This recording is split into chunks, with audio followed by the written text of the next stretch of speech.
Assalamu alaikum wa rahmatullah wa barakatuhu.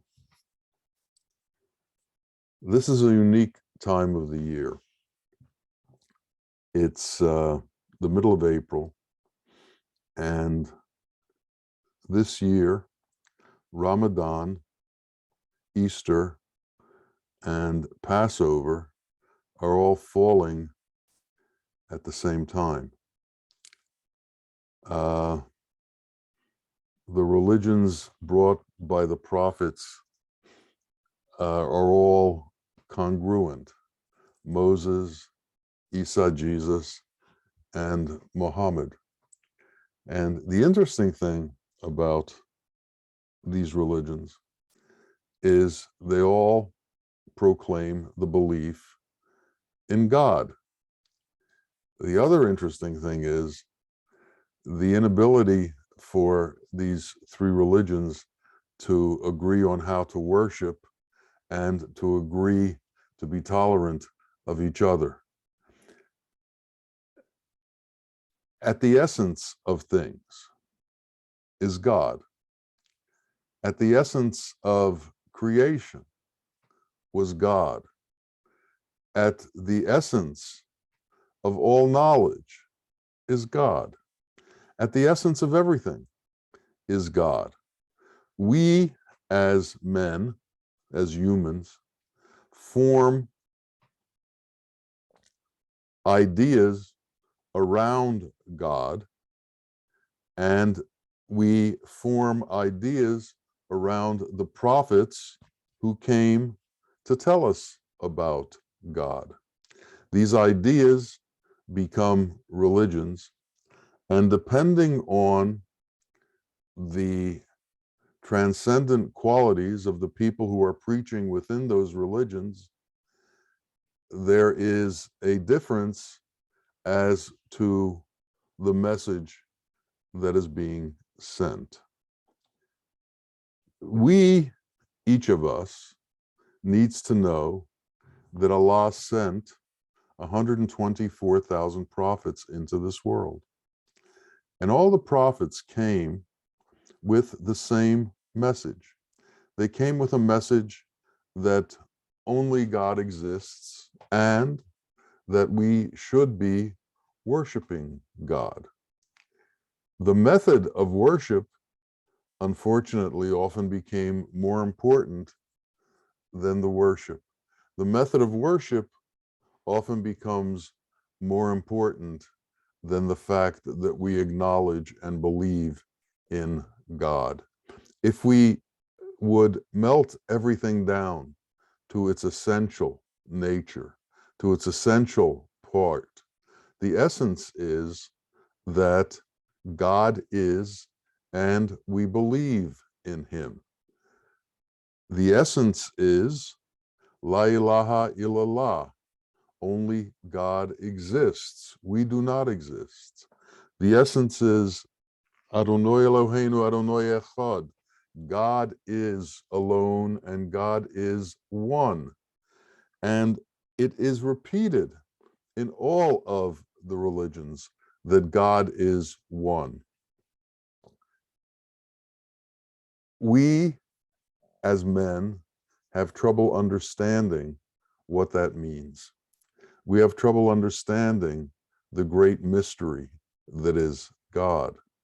Now, a mystery is different than a secret.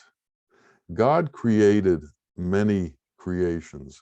Each one of these creations has its own nature, its own way of being, its own language, its own way of accomplishing things. And we can study this and we can learn a lot about it. But God was not created. God does not beget, and he was not begotten. He doesn't have children, nor was he born to parents. God is a mystery that always was and always will be. It is a mystery beyond our comprehension. This fact that it's a mystery beyond our comprehension causes problems for a lot of people.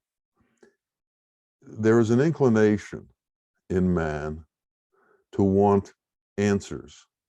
And when they don't get answers, they begin to doubt. And when they begin to doubt, they lose faith. There's a story from the Christian stories that talks about after the resurrection, a man whose name was Thomas, Saint Thomas, said to Jesus, who was now resurrected, "Can I see your hands?" And he showed him his hands. And then he put his finger in the hole in his hands where the nails were supposed to be. And then he said, Thomas said, "I now believe."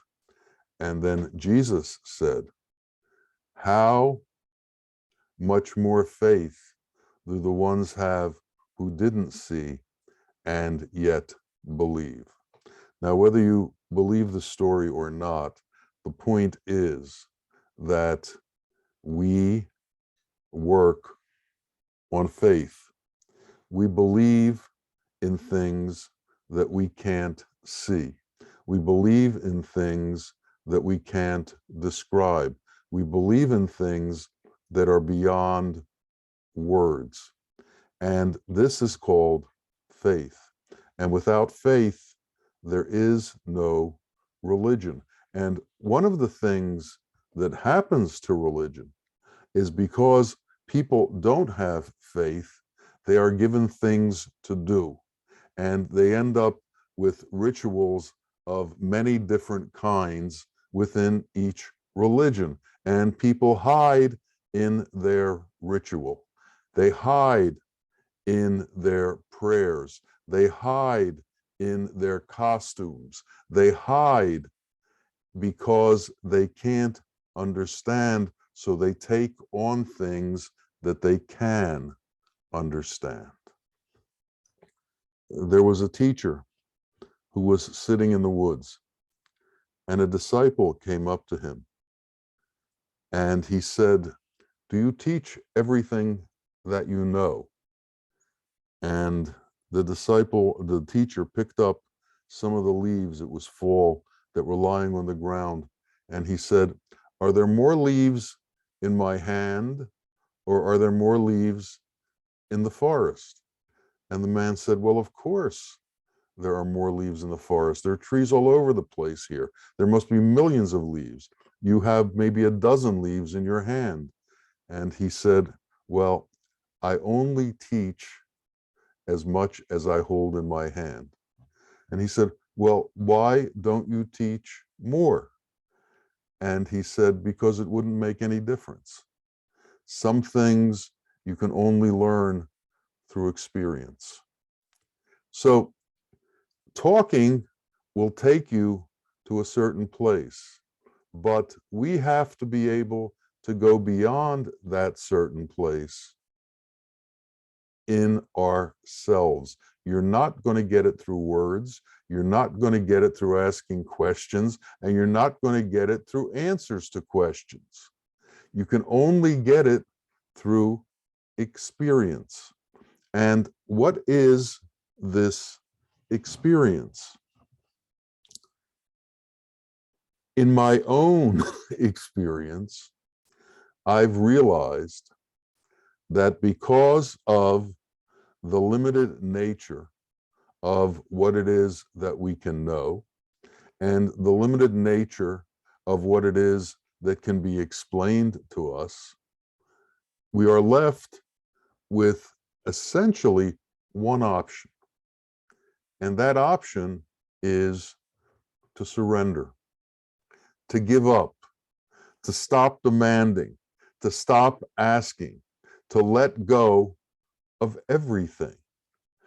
And in that letting go, in that surrendering, we essentially can ride the truth and let it take us to wherever we want to go. A teacher said to his students, "How much does this glass of water weigh?" And they gave him an answer, something like 300 grams. And he said, "What would happen if I hold the glass for a half hour?" They said, "Nothing will happen." He said, "What if I hold the glass for 3 hours?" "Well, your arm will get tired." "What if I hold the glass all day?" He said, "Well, your arm would get stiff.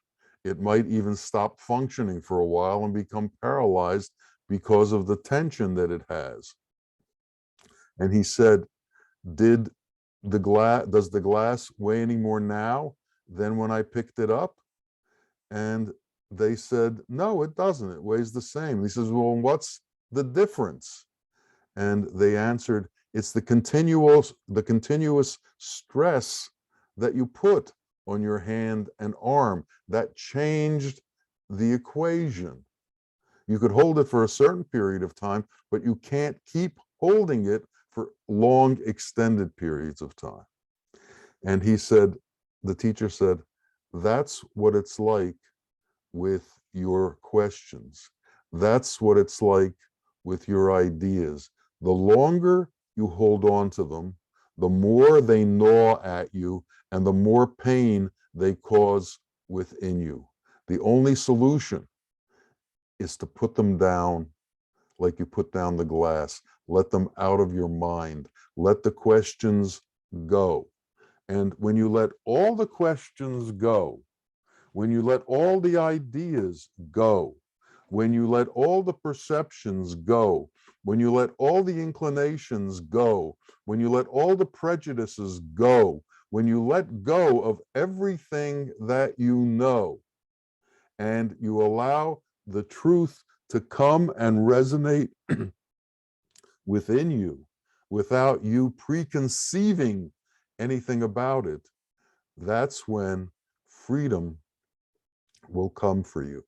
That's when release will come to you.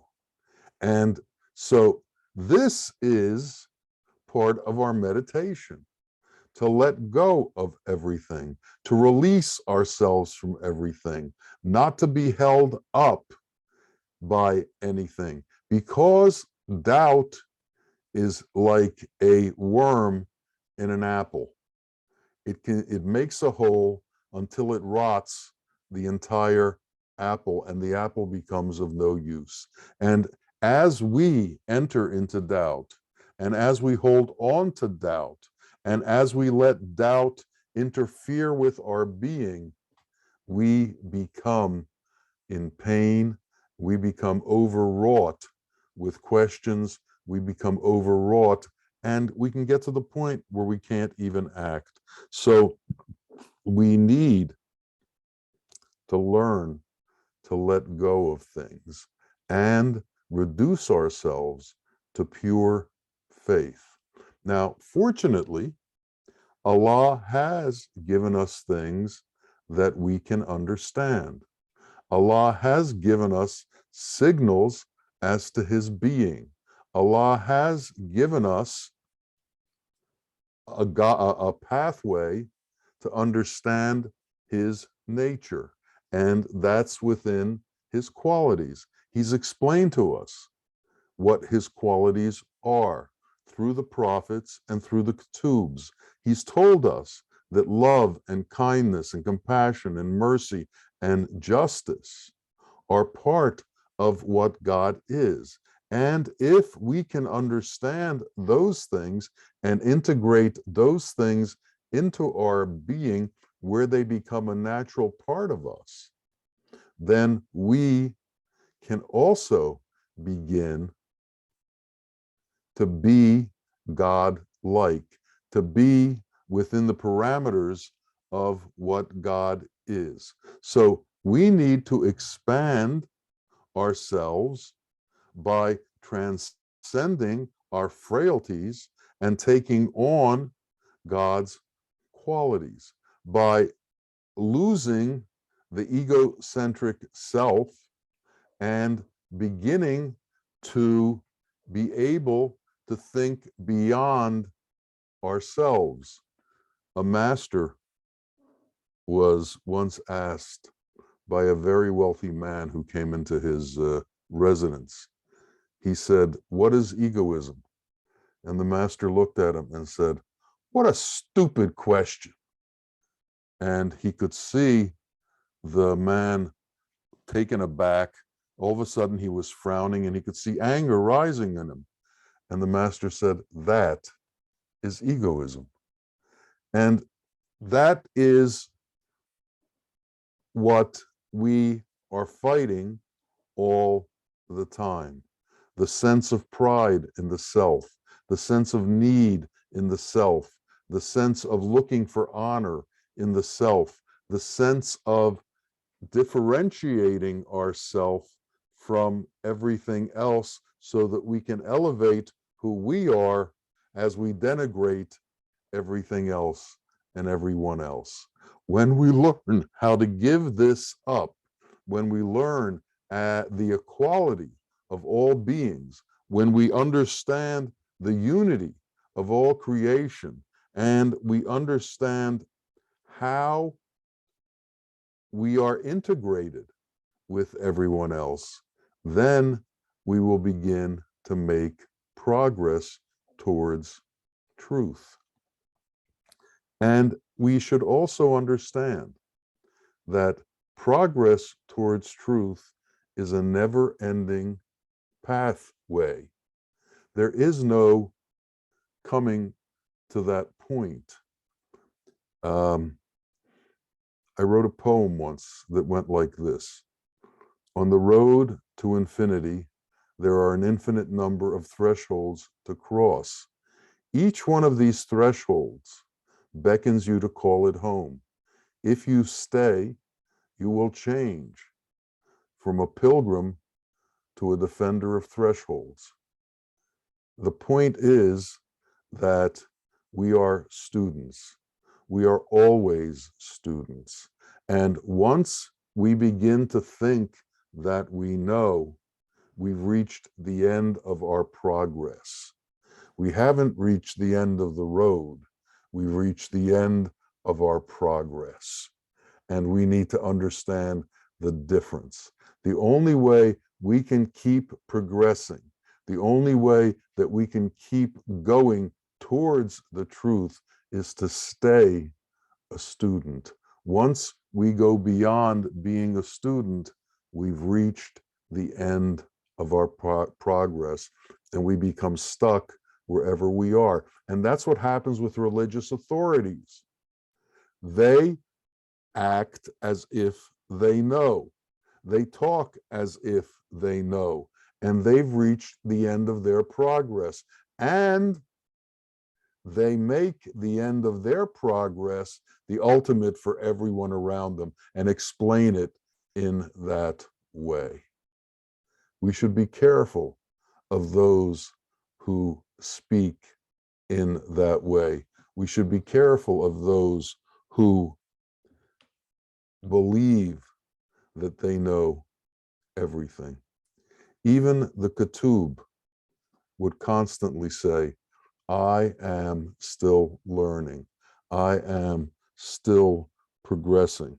I am still on the path towards the truth. This time of year, when so many different celebrations are going on, and when so many different people are acknowledging through their religious performances that they believe in God, and who are acknowledging through their various rituals that they believe in God, and who are setting forth their faith through these rituals. Who are we to differentiate between them? Who are we to say, your rituals are inappropriate, your rituals are inappropriate, and only my rituals are the ones that are worthy? Who are we to make these kinds of overreaching statements as to truth? This is one of the problems in the world. The fact that for us to be right, others have to be wrong. Sufism is capable of holding paradoxes and understanding that more than one point of view can be held at the same time, and it doesn't mean that either of them are wrong or either of them are right. It just means that we are in the midst of a human struggle to find the truth. And all men are in the midst of a human struggle to find the truth. And what we should be doing is, as opposed to picking sides, stay in our way, stay in our path, yet allow others to be in their way and allow others to be in their path. It's an interesting phenomenon, not too often practiced, not too often understood. The world is a dangerous place.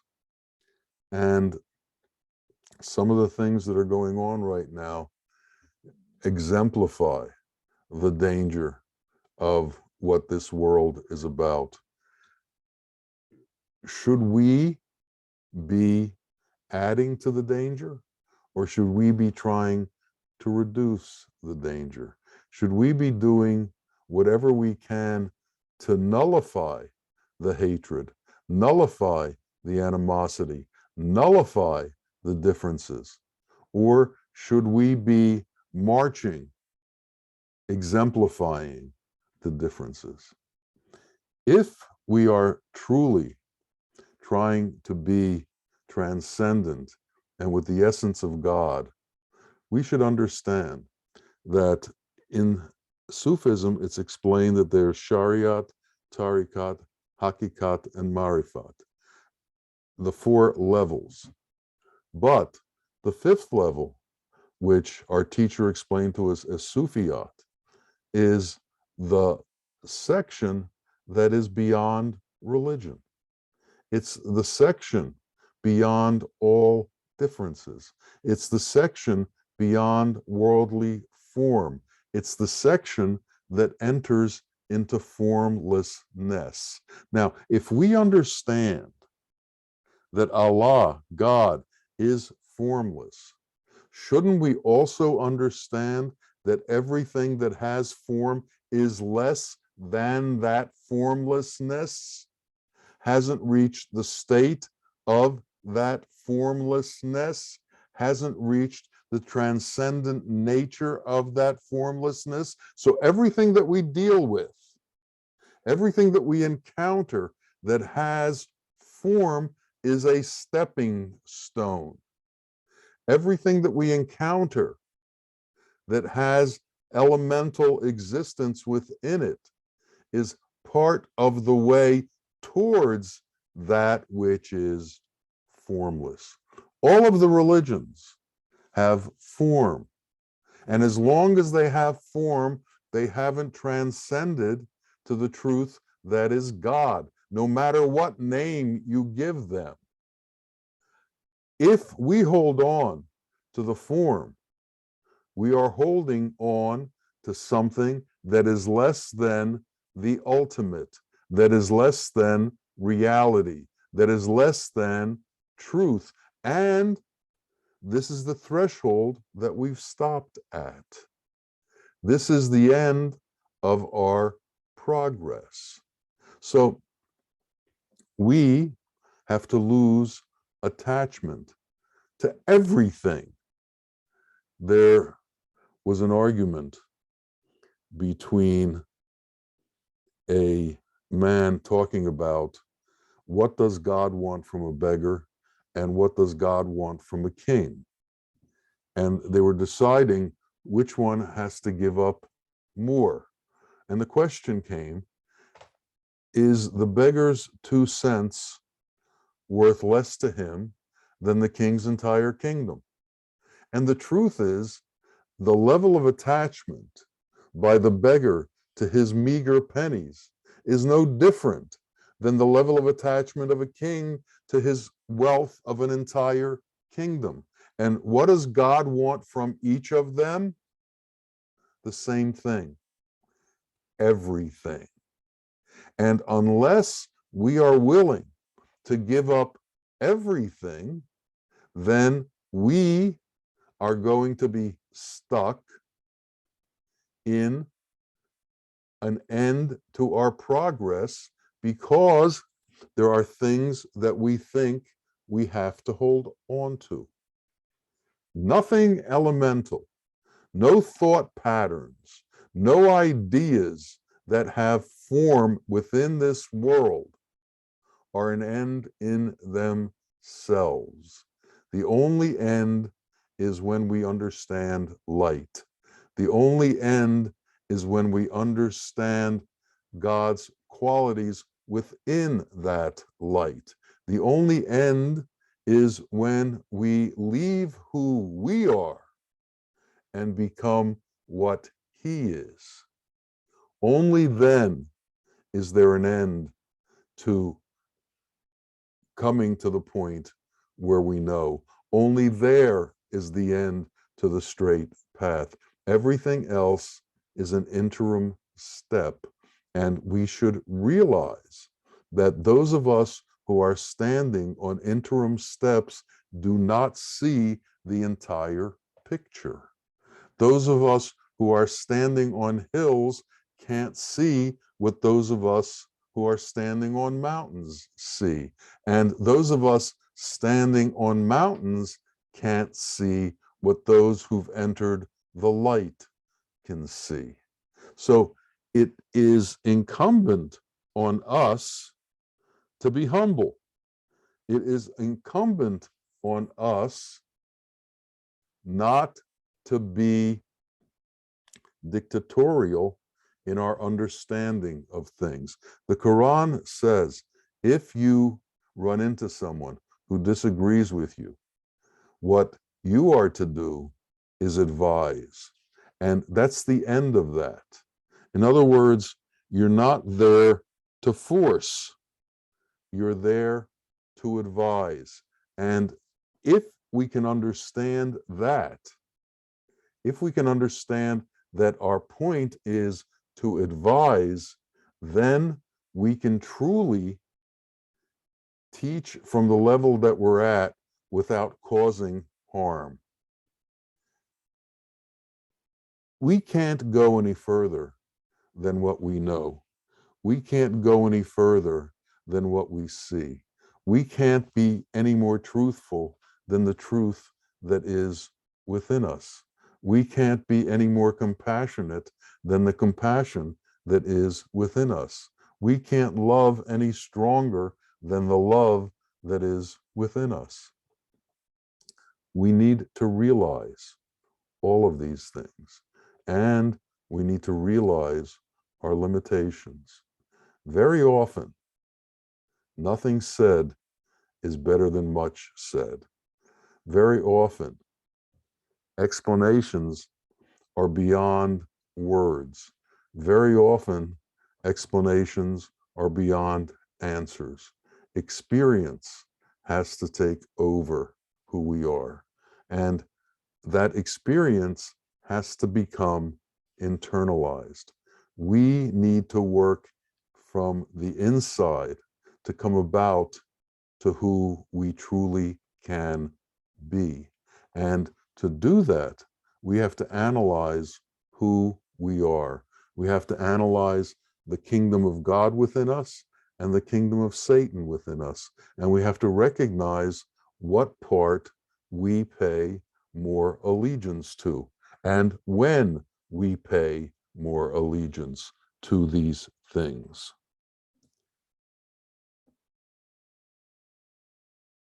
It is very difficult for most men to acknowledge their problems, to acknowledge their own faults, to acknowledge the difficulties they have within them. Jesus said, it's very easy for a man to see a speck in someone else's eye, but overlooked the log in his own eye. And it's like that for men. They are not capable of truly analyzing themselves because of the pain that comes from regret, the pain that comes from understanding what we've done. But in order to move forward, we have to move through regret. We have to move through the pain of the pain that we've caused others. All the pain that we've caused others, eventually we're going to have to feel one way or the other. So you're either going to feel that pain in judgment or you're going to feel that pain now. There is a book that I recommend all of you read called The Conference of the Birds. And it's a story of the birds in this world decide that they should have a king just like everybody else does. So they want to elect a king amongst them. And another bird comes and says, you already have a king. You just need to know how to find him. And he begins to tell them how to go on this journey. And most of the birds have excuses as to why they can't go. I can't fly high enough. I'm too small. I'm too weak. My voice isn't strong enough. My stamina isn't strong enough, etc. Finally, 30 birds are left, and they're going on the journey towards their king. And as they get to the last, and at each threshold of this journey, there's a story told. And the final threshold, before they enter into the kingdom where the king lives, this story is told. The brothers of Joseph, who they had thrown in a well, are now in a situation where there's a famine in their land. And their father, Jacob, sends them to Egypt in order to bring food back because of the famine. And they prepare provisions and they load their donkeys and camels and they go off, and finally they get to Egypt.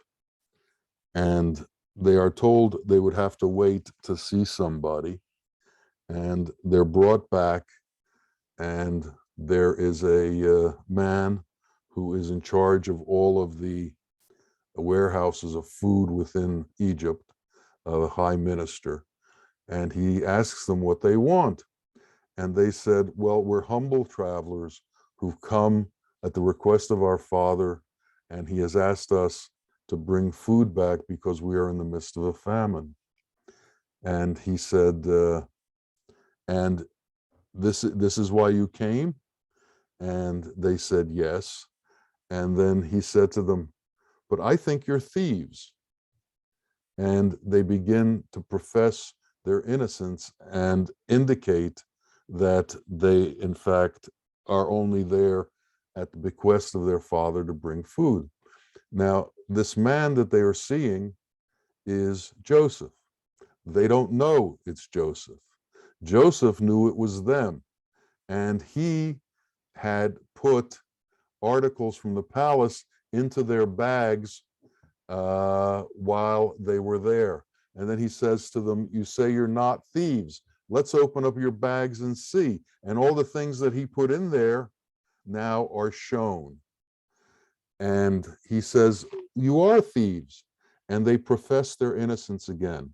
And they claim we've never done anything wrong in our lives. And they go on and on and on. And then all of a sudden, Joseph speaks to them in Hebrew, as opposed to the Egyptian tongue. And they realize who they're in front of. And the point is that each of us, as we move forward in our progress towards the truth, are going to reach that moment when the lowest moment of our existence comes before us. when the most difficult time of our existence is shown to us, when each of our faults will be emblazoned before our eyes. Now, can we look back into ourselves, find those moments, and repent, or do we have to wait till the day of judgment in order to meet that moment? To die before death means to be able to meet that moment in your lifetime, to meet all of the difficult moments of our life in our lifetime, to go through the regret and the pain of those moments in our lifetime so we can clear ourselves of all of the garbage, the manure that we carry, and we can truly become pure. And if we can't do that, then we are subject to judgment.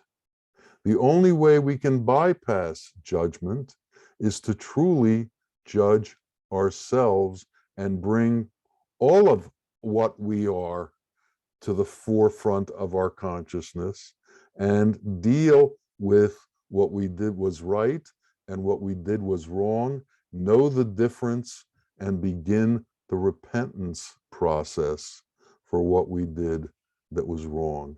And this is something each of us has to go through.